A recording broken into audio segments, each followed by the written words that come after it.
Hi friends, இன்னைக்கான வீடியோவில் நம்ம எதை பற்றி பார்க்க போறோம்னு பார்த்தீங்கன்னா சேட் ஜிபிடி. ஸோ இந்த சேட் ஜிபிடின்ற வேர்டு வந்து பார்த்தீங்க அப்படின்னா நிறைய நீங்கள் கேள்விப்பட்டிருக்கலாம் இந்த யூடியூப்லேயே. ஸோ இந்த சேட் ஜிபிடியை வச்சு என்னென்ன பண்ணலாம், இந்த சேட் ஜிபிடி எதுக்குலாம் யூஸ் ஆகும், ஸோ இந்த மாதிரி பார்த்தீங்கன்னா நிறைய இன்ஃபர்மேஷன்ஸ் வந்து கொடுத்துருப்பாங்க. ஸோ அதில் தெரியாத இன்ஃபர்மேஷன்ஸ் வந்து ஒன்று ரெண்டு நான் உங்களுக்கு வந்து சொல்கிறேன். ஸோ இதை மேபி நீங்கள் பார்த்துருந்தா ஓகே, இல்லை அப்படின்னா நானே சொல்கிறேன். என்ன இன்ஃபர்மேஷன்ஸ்னு பார்த்தீங்க அப்படின்னா இந்த சேட் ஜிபிடியை மேக்ஸிமம் பார்த்தீங்க அப்படின்னா ப்ரோக்ராமிங்கில் இருக்கவங்க தான் ரொம்ப யூஸ் பண்ணுவாங்க. நீங்கள் பார்த்தாலே தெரிஞ்சிருக்கும். So programming, web design making, அப்புறம் பார்த்தீங்க அப்படின்னா ஐடியாஸ், ஸ்டோரி ரைட். ஸோ இந்த மாதிரி பார்த்தீங்கன்னா இதுக்கான இதுதான் பார்த்தீங்கன்னா அதிகமாக யூஸ் பண்ணிக்கிட்டு இருப்பாங்க. பட் இதை தாண்டி நிறையா வேரியேஷன்ஸ் ஆஃப் டிபார்ட்மெண்ட் இருக்குது. அதாவது பார்த்தீங்க அப்படின்னா மெக் இருக்குது, சிவில் இருக்குது, இசி, ட்ரிபிள் இ, இதை தாண்டி நிறையா ஏசி மெக்கானிக்னு சொல்லிட்டு ஸோ நிறையா இருக்குது, ஆட்டோமொபைல்ஸ், அந்த மாதிரி பார்த்தீங்கன்னா நிறைய டிபார்ட்மெண்ட் இருக்கு. ஸோ இந்த நிறைய டிபார்ட்மெண்ட்ல இருக்கிற ப்ராப்ளம்லாம் சால்வ் பண்ண இதை எப்படி யூஸ் பண்ணலாம் அப்படின்றத பத்தி நான் உங்களுக்கு ஓரலா சொல்றேன். பட் என்னன்னா அப்படி யூஸ் பண்ணா உங்களுக்கு சொல்யூஷன் கிடைக்கும். ஸோ அதாவது பார்த்தீங்க அப்படின்னா எக்ஸாம்பிள் நான் உங்களுக்கு சொல்றேன், அதுக்கப்புறம் டெமோ போயிடும். இப்போ நான் ப்ரோக்ராமிங்ல இருக்கேன் அப்படின்னா ப்ரோக்ராமிங்ல எனக்கு ஏதாவது ஒரு எரர் வருது, இல்லாட்டி வந்து எனக்கு ப்ரோக்ராமிங்ல ஒரு லாஜிக் வந்து ஜென்ரேட் கிரியேட் பண்ணணும் அப்படின்னா நான் போய் கேட்டேன் அப்படின்னா சொல்லிடும். ஓகேங்களா? இப்போ சம் வந்து ஆக்சுவலி சம்ன்றது ஒரு சின்னது, நான் சும்மா ஒரு லாஜிக்காக சொல்கிறேன். சம் கிரியேஷன்ஸ்க்கு வந்து ஒரு ப்ரோக்ராம் எழுதணும் பைத்தானில் அப்படின்ட்டுனா நான் யோசிக்கிறேன். பட் நான் அதை கேட்குறேன், பட் அது வந்து எனக்கு கிரியேட் பண்ணி தந்துடும். பைத்தானில் ஒரு சம் ப்ரோக்ராம் எப்படி இருக்கும் அப்படின்னு சொல்லிட்டு ஏ அண்ட் பிஏ கூப்பிட்டா எனக்கு என்ன வெளியே வரும், சிம்பிள் லாஜிக். இது மாதிரி நிறையா கிரிட்டிக்கலான லாஜிக்லாம் இருக்குது. ஸோ அதுவுமே அது மேக் பண்ணி தரும். பட் இதே நேரத்தில் நமக்கு வந்துட்டு ஒரு ஏசி மெக்கானிக்காக இருக்காங்க, இல்லாட்டி வந்துட்டு சிவில்ல இருக்காங்க, இல்லை அப்படின்னா வேற அதர் ஃபீல்டு இசி ட்ரிபிள் இருக்காங்க அப்படின்னா அவங்களுக்கு வந்து பர்டிகுலர் சந்தேகம் வந்துருக்கலாம். ஸோ இந்த முதல்ல நீங்கள் வந்து என்ன புரிஞ்சுக்கணும் அப்படின்னா இந்த சேட் ஜிபிடின்றது கத்துக்கிறதுக்கான ஒரு இடம் அப்படின்னு வந்து நீங்க நினைச்சுக்கோங்க. அது வந்து என்ன சொல்றது, கத்துக்கிறதுக்கான இடம் மட்டும்தான் தவிர்த்து அதுல இருந்து நீங்க அப்படியே ஃபுல் அவுட்புட்டை வாங்கிட முடியாது. அதை நீங்க முதல்ல நல்லா ஞாபகம் வச்சுக்கோங்க. இப்போ போறீங்க, உங்களுக்கு ஒன்று தேவைப்படுது அப்படின்னா அது ஒரு என்ன சொல்றது, ஒரு ஓவரால் ஸ்ட்ரக்சர்ல தான் கிரியேட் பண்ணி தரது தவிர்த்து அக்யூரன்சியா தராது. இப்போ 100% அப்படியே தருமானு தராது. இப்போ நான் சம் ப்ரோக்ராமே கேட்கறேன், ஒரு சில நேரம் வந்து சம் ப்ரோக்ராம் கரெக்டாக அடிச்சு தரும், ஒரு சில இடத்துல வந்து செமிகோலன் கூட மிஸ் பண்றதுக்கு வாய்ப்பு இருக்கும், அந்த இடத்துல எனக்கு எரர் அடிக்கும். ஸோ அப்போ எனக்கு வந்து ப்ரோக்ராமிங் ஸ்கில்ஸ் வந்து கொஞ்சம் இருக்கணும், அப்படின்னா தான் எனக்கு அந்த இடத்துல செமிகோலன் விட்டுருக்குன்னு எனக்கு தெரியும். ஸோ அந்த மாதிரி பார்த்தீங்க அப்படின்னா ரொம்ப அக்யூரேட்டா இருக்குமான்னு கேட்டால் கிடையாது, ஓரளவு அக்யூரேட்டா இருக்கும். அதை நீங்க சால்வ் பண்றதுக்கான ஒரு பேசிக் நாலேஜ் இருக்கும். ஸோ அப்போ அந்தந்த ஃபீல்டில் இருக்கணும், அந்த பேசிக் நாலேஜ் வந்து இருக்கும். பட் என்னன்னா ஒரு சில லாஜிக் வந்து நம்ம கற்றுக்கணும்னு நினைக்கிறப்ப இந்த மாதிரி சேட் ஜிபிடி வந்து போகிறது நல்லது. இப்போ இதே மாதிரி பார்த்தீங்க அப்படின்னா மெக்கானிக்கல் போகிறேன். இப்போ மெக்கானிக்கல் போகிறப்ப வந்து பார்த்தீங்கன்னா எனக்கு ஒரு ஐடியா தோணுது. எனக்கு வந்து இந்த ஒரு மெட்டீரியல், அது என்ன சொல்கிறது, ஸ்டீல்லேயே பார்த்தீங்கன்னா நிறைய டைப் ஆஃப் ஸ்டீல் வந்து இருக்கும். ஸோ அதில் பார்த்தீங்க அப்படின்னா கத்தி இருக்கு இல்லையா, ஸோ கத்தி செய்யறதுக்குன்னு ஒரு பர்டிகுலர் ஸ்டீல் இருக்கும். ஸோ எல்லா ஸ்டீல்லையும் வந்து கத்தி செஞ்சிட முடியாது. கத்தின்றது வந்து பார்த்தீங்க அப்படின்னா நம்ம விட்டு நைஃப் தான். ஸோ அது எல்லாத்துலையும் செஞ்சிட முடியாது. ஸோ அந்த நான் என்ன கேட்குறேன் அப்படின்னா எனக்கு ஒரு இடத்துல ஒரு லாஜிக் கிடைக்கும். ஸோ எனக்கு இந்த ஒன்று அதர் ஸ்டீலை ஒன்று வச்சு என்னால் கத்தி மேக் பண்ண முடியுமான்ற எனக்கு ஒரு யோசனை தோணுது. அதுக்காக வந்து நான் கத்தி மேக் பண்ணி பார்க்கவும் முடியாது. ஸோ இந்த ஐடியா யார்ட்டா கேட்டோம் அப்படின்னா அவங்க வந்து ஆல்ரெடி பண்ணியிருக்கணும். அப்படி பண்ணாதவங்களா இருந்தாங்கன்னா வேற யார்ட்டையாவது அந்த பட்டர்லேயே யார்ட்டையா போய் கேட்குற மாதிரி இருக்கும். ஸோ இந்த இதுக்கு நான் கற்றுக்கணும்னு நினைக்கிறேன். அதாவது கத்தி செய்யணும் அப்படின்ற ஒரு ஸ்டீல் இருக்கிறத தவிர்த்து வேற எதுவும் ஸ்டீல்ல வந்து கத்தி செய்ய முடியாதா, அந்த நைஃப் வந்து செய்ய முடியாதான்ற ஒரு டவுட் வருது. இதை நான் போய் கேட்குறேன், அதுக்கான ஒரு எக்ஸ்பிளனேஷன்ஸ் வந்து கொடுக்கும். இது மெக்கானிக்கல்ல. ஸோ இது செய்யறதுக்கான ஒரு ஸ்ட்ரக்சரையும் சொல்லு அப்படின்னா அதுவும் சொல்லும். ஆனால் இதெல்லாம் வந்து அது கரெக்டாக சொல்லிடுமா, அது சொல்றது எல்லாம் கரெக்டா அப்படின்னு கேட்டீங்கன்னா கிடையாது. அது ஓவராலா சொல்லும். ஸோ நம்ம கொஞ்சம் அனலைஸ் பண்ணணும், இது சொல்றது கரெக்ட் தானா அப்படின்னு. அப்போ அந்த அனலைஸ் பண்ற அளவாவது நமக்கு கொஞ்சம் ஸ்கில்ஸ் இருக்கணும். ஸோ இப்படி பண்ணோம்னா அது ஓகே ஆகுமா அப்படின்னு சொல்லிட்டு, ஏன்னா அதை கூட அனலைஸ் பண்ணாம சொல்லுதுன்றதுக்காக நம்ம பண்ணிடக்கூடாது. ஓகேங்களா? அதே மாதிரி தான் பார்த்தீங்கன்னா ட்ரிபிள் இசி எல்லாம். இப்போ எனக்கு ஒரு சர்க்கியூட் தேவைப்படுது அப்படின்னா நான் கேட்குறேன் எனக்கு இந்த மாதிரி ஒரு சர்க்கியூட். ஆனால் மோஸ்ட்லி பார்த்தீங்க அப்படின்னா ஈஸிக்கு வந்து அது யூஸ் ஆகும் அப்படின்னு பார்த்தீங்க அப்படின்னா யூஸ் ஆகலை. ஏன்னா ஒன்றுமே வந்து ஒரு சர்க்கியூட் டயக்ராம் மேக் பண்ணி தர அளவுக்கு கூட அதில் ஒரு கேப்பபிலிட்டி ஒன்றும் அவங்க கொண்டு வரல. இப்போதான் GPT-4 வந்து லான்ச் பண்ணிக்க சொல்றாங்க. அதில் கூட ஏதாவது இமேஜ்லாம் அப்லோட் பண்ணுறதா சொல்றாங்க. நம்ம பார்த்தீங்கன்னா காசு கொடுத்து வாங்குற அளவு பெரிய ஆள் கிடையாது, நம்ம ஃப்ரீ தான் யூஸ் பண்ணுறோம். ஸோ ஃப்ரீல ஒன்றும் ஒரு இமேஜ் அப்லோட் பண்ணி அந்த இமேஜ்ல இருந்து ஒரு இது கிரியேட் பண்ணி கொண்டு வரதாகட்டும், ஒரு சர்க்கியூட்டை மேக் பண்ணுறதாகட்டும், அந்த அளவு வந்து சேட் ஜிபிடி வந்து ஒன்றும் வளரல. ஸோ நீங்கள் ஒரு சர்க்கியூட் டயக்ராம்னு கேட்டீங்க அப்படின்னா அதால் என்ன பண்ண முடியும்னா இந்த பின் இங்கே கொடுங்க, இந்த பின் இங்கே கொடுங்கன்னு தான் சொல்லி கொடுக்க முடியும் தவிர்த்து ஒரு சர்க்கியூட் டயக்ராமே மேக் பண்ணி தராது. அப்படின்றப்ப அந்த ஒரு வகையில் ட்ராப் ஆகும். பட் என்னன்னா சின்ன சின்ன சர்க்யூட்ஸ் வந்து அதால் மேக் பண்ண முடியும். எப்படின்னா பின் டீட்டெயில்ஸ் வச்சு. ஸோ இந்த பின்னை வந்து இங்கே கொடுக்கணும், இந்த ஐசியோட பின்னை இங்கே கொடுக்கணும் அப்படின்னு சொல்லிட்டு ஒரு சின்ன சின்ன சர்க்யூட் டயக்ராம் அது ஈஸியாகவே போடுது.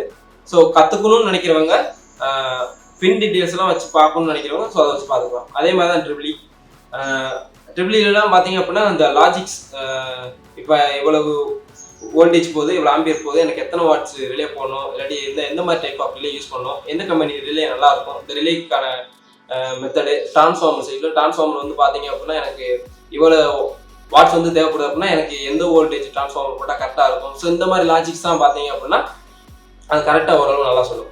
ஆனால் எப்பயும் நான் சொல்கிறேன், சொல்கிறது எல்லாமே கரெக்டாக இருக்குமான்னு கேட்டால் இருக்காது.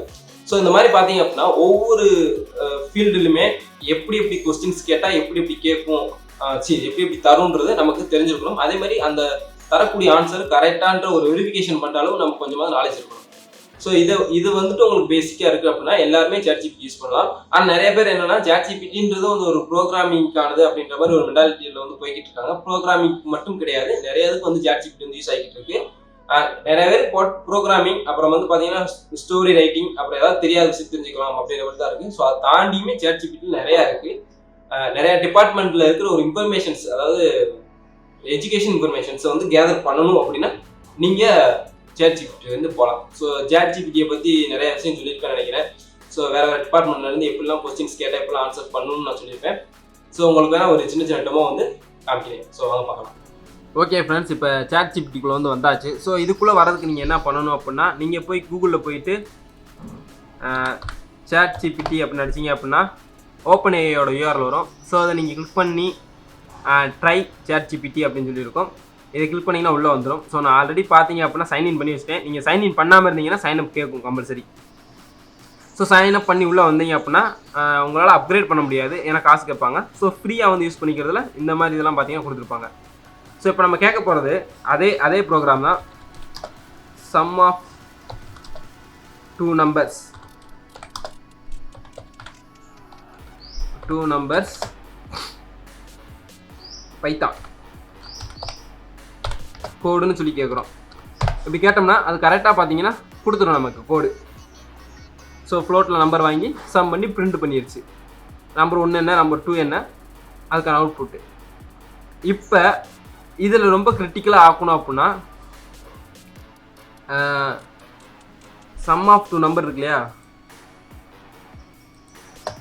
அந்த சம் ஆஃப் 2 நம்பரை என்கோடு பண்ணி டீகோட் பண்ணு அப்படின்னு கேட்குறேன். Code and code encode and decode. So encode decode போடலாம், இல்லாட்டி என்கிரிப்ஷன் டீகிரிப்ஷன் போடலாம். Encoding decoding algorithm. ஸோ இந்த மாதிரி பார்த்தீங்க அப்படின்னா என்கோடிங் டீகோடிங் அல்காரிதம் வச்சு யூஸ் பண்ணி நமக்கு சம் ஆஃப் 2 நம்பரை வந்து சொல்லும். ஸோ இல்லாட்டி பர்டிகுலராக ஒரு அல்காரிதம்லாம் இருக்கும். என்ன அல்காரிதம் இருக்கும்னா யூசிங் SA 256. ஐயோ, ஸோ இப்போ என்னதுன்னா ஹேஷ் லைப்ரரின்னு போட்டுட்டு அந்த SA 256ன்றதை யூஸ் பண்ணி 2 நம்பர் என்கோட் டீகோட் வந்து பண்ணுது. ஓகேங்களா? ஓகே, இப்போ இந்த மாதிரி பார்த்தீங்கன்னா இன்னும் கிரிட்டிக்கலாக போக போக ஒரு சில இடத்துலலாம் இது தப்பு விடும், கண்டிப்பாக விடும். கொஞ்சம் பெரிய ப்ரோக்ராம்லாம் போச்சு அப்படின்னா அதால் ஒரு லெட்டருக்கு மேலே டைப் பண்ண முடியாது, கண்ணி கொடுத்து திருப்பி டைப் பண்ணி வாங்குவோம். அப்போல்லாம் பார்த்தீங்க அப்படின்னா ஒரு சில இடத்துல சின்ன சின்ன மிஸ்டேக்ஸ் வந்து விடும். அதை நம்ம கிளியர் பண்ணுற அளவுக்கு நமக்கு கொஞ்சம் நாலேஜ் இருக்கணும். ஸோ இது வந்து கோடிங் சைடு. இதே சர்க்யூட் நான் வந்து கேட்குறேன். எனக்கு என்னென்னா 5 வோல்ட் ரிலே சரிங்களா, மேக்கிங்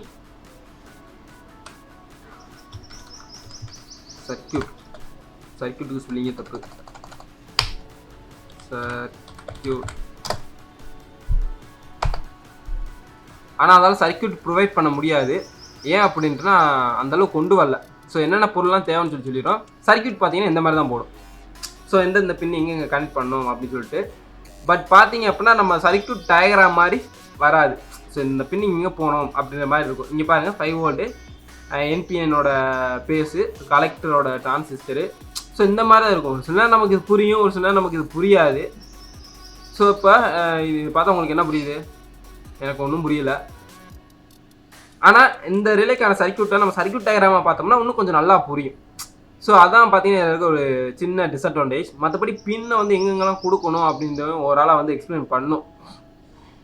ஓகே, நெக்ஸ்ட்டு வந்து ட்ரிப்ளிங். நான் வந்துட்டு எனக்கு வந்து ஐ நீட் 200 வாட்ஸ் அவுட்புட். மொட்டைக்கட்டையாக கேட்போம். 200 வாட்ஸ் அவுட்புட் வேணும், எந்த டிரான்ஸ்ஃபார்மர் யூஸ் பண்ணலாம்? விச் டிரான்ஸ்ஃபார்மர், அதுவும் ஸ்பெல்லிங் தப்பு. சரி, ஸ்பெல்லிங் தப்புன்றக்காக நீங்கள் வந்துட்டு என்ன சொல்கிறது, இப்போ கரெக்டாக தான் அடிக்கணும்ல, ஓரளவு கரெக்டாக அடிச்சாலே போதும், அதுவே எடுத்துக்கும். யூஸ் அப்படின்னு போடுறோம். ஸோ அதுதான் வந்துட்டு ஒரு கால்குலேஷனை போடும். 200 வாட்ஸ் வேணும் அப்படின்னா 12 வோல்ட்டில் 16 AH இருக்கிற டிரான்ஸ்ஃபார்மரை வாங்குங்க அப்படின்னு சொல்லிக்கிட்டு இருக்கு. ஆனால் நமக்கு வந்து 12 volt transformer available, but 16 AH available கிடையாது. ஸோ அப்போ நான் என்கிட்ட அவைலபிள் இருக்குது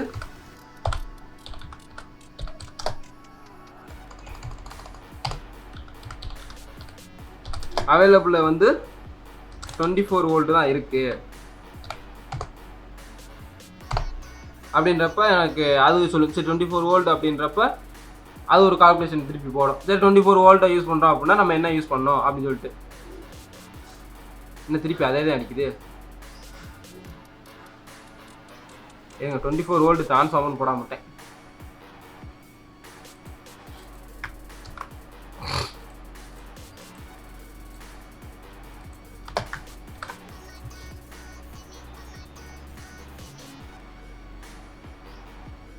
ஸோ நான் 24 வோல்ட் டிரான்ஸ்ஃபார்மர் இருக்குது அப்படின்னு சொன்னேன் அப்படின்னா அதுக்கு நீங்கள் என்ன யூஸ் பண்ணுறீங்க? 8.33A, அதான் பார்த்தீங்கன்னா 8 ஆம்பியர் இருக்க இது யூஸ் பண்ணுங்கள். என்ன சொல்கிறது, டிரான்ஸ்ஃபார்மர் யூஸ் பண்ணுங்க. அதாவது இது கால்குலேஷன் என்னன்னா, நமக்கு தேவை 200 வாட்ஸு, நம்மகிட்ட இருக்குது 24 வோல்ட்டு டிரான்ஸ்ஃபார்மரு. அப்போ எனக்கு எத்தனை ஆம்பியர் டிரான்ஸ்ஃபார்மராக இருக்கணும் அது அப்படின்னா 8 ஆம்பியர் டிரான்ஸ்ஃபார்மராக இருந்தால் தான் எனக்கு அவுட்புட்டே 200 வாட்ஸ் வந்து வரும் அப்படின்றது இது வந்து சொல்லுது. ஸோ இந்த மாதிரி ஒரு லாஜிக்கெலாம் நம்ம புரிஞ்சுக்கலாம். இதே இது அப்போ நான் இப்போ இந்த கால்குலேஷன் வந்து எனக்கு தெரியுது. அப்போ எனக்கு வந்துட்டு எனக்கு ஆம்பியர் கம்மியாகணும், வோல்டேஜ் அதிகமாகணும்னா எனக்கு எந்த டிரான்ஸ்ஃபார்மர் செட் ஆகும் அப்படின்றத நம்ம பார்த்துக்கலாம். இப்போ 200 வாட்ஸ் வருது அப்படின்னா எனக்கு வந்துட்டு 3030 வந்து நம்ம அவைலபிளாக இருக்கும். ஸோ இப்போ இதே எடிட் பண்ணு, 30 வோல்ட் இருக்குன்னா ஐயோ இப்போ 30 வோல்ட் டிரான்ஸ்ஃபார்மர் இருக்குது அப்படின்னா அதுவும் கால்குலேட் பண்ணும். அப்போ 200 வாட்ஸ்க்கு எவ்வளோ வேணும் அப்படின்னு சொல்லிட்டு சிம்பிள் கால்குலேஷன்ஸ் தான், பெருக்கி சொல்லும். அப்போ அது வந்து 6 ஆம்ப் இருந்தாலே போதும். அப்போ 3030 10 ஆம்பு 6 ஆம்பு இருந்தாலே போதும் அப்படின்ற. ஸோ அப்போ 6 ஆம்பு கரெக்டாக போடணுமான்னு கேட்டால் கிடையாது. 3030 10 ஆம்பு யூஸ் பண்ணலாம். ஏன்னா ஆம்ப்ஸ்ன்றது நம்ம எடுக்கிற அவுட்புட்டை பொறுத்து தான். ஆம்ப்ஸ் கூட கொடுத்தா பிரச்சனை கிடையாது. நமக்கு தேவையான அவுட்புட்டை காட்டிலும் ஆம்ப்ஸ் கம்மியாக இருக்குது. இப்போ 3030 6 ஆம்ப் வேணும், 6.6 வேணும். நம்ம 7 ஆம்பும் கொடுக்கலாம், 8 ஆம்ப் 10 ஆம்ப் வரை கொடுக்கலாம், ஒன்றும் ப்ராப்ளம் கிடையாது. பட் என்ன அப்படின்னா எனக்கு 200 வாட்ஸ் அவுட்புட் வேணும், பட் 3030 5 ஆம்ப் வந்து கொடுக்கக்கூடாது, அது தப்பு. ஓகேங்களா? ஸோ இந்த மாதிரி ட்ரிபிளி ரிலேட்டடான கொஸ்டின்ஸ்க்கும் அந்த லாஜிக்ஸ்க்கும் இது கரெக்டாக யூஸ் ஆகும். அது போக மோட்டார் இப்போ 3 பேஸ் 2 பேஸு சிங்கிள் பேஸு இதெல்லாம் வந்து எனக்கு கன்வெர்ட் பண்ணணும், அதுக்கு என்ன மாதிரி லாஜிக் யூஸ் பண்ணணும், ஸோ இதுக்கான லாஜிக்லாம் அது கரெக்டாக சொல்லும். ஸோ இதை காட்டிலும் நிறையா இருக்குது. நான் சொன்ன மாதிரி ஏசி மெக்கானிக், ஆட்டோமொபைல்ஸு, மெக்கானிக்கல் பார்த்தீங்க அப்படின்னா மெக்கானிக்கலுக்கும் ஒரு கொஸ்டின் கேட்போம். அது என்னமோ இந்த 12 டீத்துலாம் வரும். எனக்கு வந்து லோடு வந்து 5 kg அதை அப் பண்ணணும். 5 kg up to the 12 volt motor. Which gear use?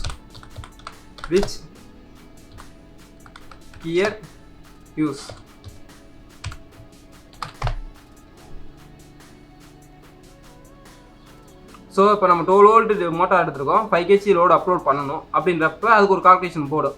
Load, distance meter and gear radiations அப்படின்னு சொல்லிட்டு ஒரு கால்குலேஷன்ஸ் போட்டு அது சொல்லும். ஸோ அந்த டார்க்குன்றது வச்சு சொல்லும். ஸோ இந்த கால்குலேஷன்ஸ் யூஸ் பண்ணுங்கள். அப்போ நீங்கள் எந்த மாதிரி கியர்ஸ் வந்து யூஸ் பண்ணலாம் அப்படின்றத வந்து சொல்லலாம். விச் கியர் டீத்துன்னு போடுவோமா?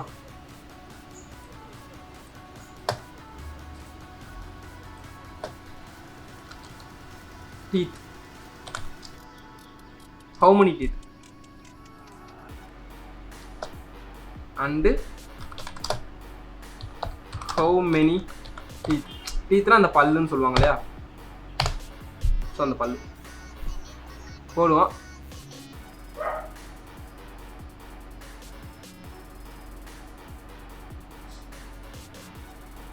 ஸோ அதுக்கு ஒரு கால்குலேஷன்ஸ் போடுது.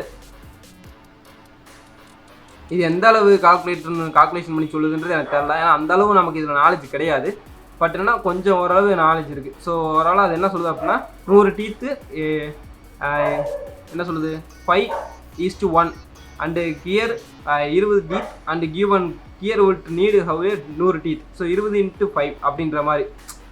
ஸோ அது 2 கியர் மாதிரி சொல்லுது. அந்த இதுக்கு ஒரு 20 டீத்தும் அந்த பெருசுக்கு ஒரு 100 டீத்தும் வந்து வச்சு ரெண்டையும் மிக்கிள் பண்ணி அடித்தோம் அப்படின்னா நமக்கு 5 kg அப்லோட் பண்ணுற மாதிரி தூக்குற மாதிரி வரும் அப்படின்னு சொல்லுது. இது எந்த அளவு உண்மைன்றது எனக்கு தெரியல. ஏன் அப்படின்னா நமக்கு இதில் வந்து அந்த அளவு நாலேஜ் கிடையாது. நம்ம ஒன்றும் கியர் மேக் பண்ணி பண்ணது கிடையாது. ஸோ இது மெக்கானிக்கல் இருக்கவங்களுக்கு ஓரளவு புரியும். சரி, ஓகே. உங்களுக்கு இந்த வீடியோ ரொம்ப யூஸ்ஃபுல்லாக இருந்து நினைக்கிறேன். யூஸ்ஃபுல்லாக இருந்தால் மறக்காமல் நம்ம சேனலில் சப்ஸ்கிரைப் பண்ணுங்கள். இந்த வீடியோ பிடிச்சிருந்துச்சுன்னா லைக் பண்ணுங்கள். ஸோ தேங்க்யூ ஃபார் வாட்சிங் வீடியோ.